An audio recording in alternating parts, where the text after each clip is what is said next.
40 ఏళ్లుగా గెలిపిస్తున్నారు.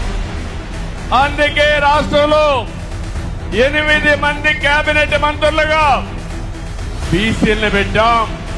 ఇది ఒక చరిత్ర.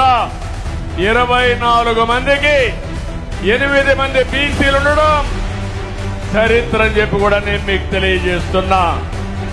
ఈరోజు 4వసారి నేను ముఖ్యమంత్రిగా ప్రమాణ స్వీకారం చేశాను. ప్రమాణ స్వీకారం చేస్తానే పోలవరం పోయాను, అమరావతికి వెళ్ళాను, అసెంబ్లీ సమావేశాలు పెట్టుకున్నాం, కేబినెట్ సమావేశం పెట్టుకున్నాం. తర్వాత నాకు ప్రత్యక్ష దేవుళ్ళైన కుప్పం దేవుళ్ళని కలవడానికి ఇక్కడికి వచ్చాను.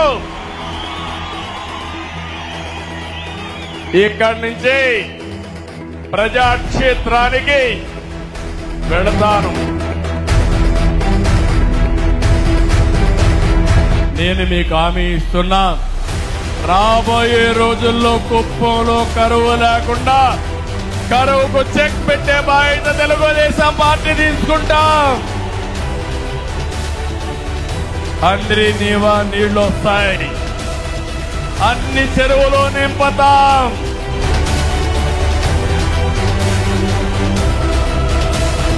ఈ రాష్ట్రమే నా కుటుంబం. ఈ రాష్ట్రం కోసం, నా కుటుంబం కోసం ఎలాంటి త్యాగాలు చేయడానికని నేను సిద్ధంగా ఉన్నానని మరొక్కసారి మీ అందరికీ తెలియజేసుకుంటూ, మీ పట్టాదారు పాసు పుస్తకం పైన ఇంకా బొమ్మ ఉంది.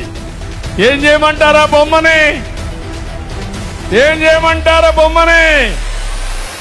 అన్ని పట్టాదారు పుస్తకాలు మారస్తా, బొమ్మ తీసేస్తా, రాజముద్రతో మీ భూమి మీకు ఇస్తానని మీకు హామీ ఇస్తున్నా.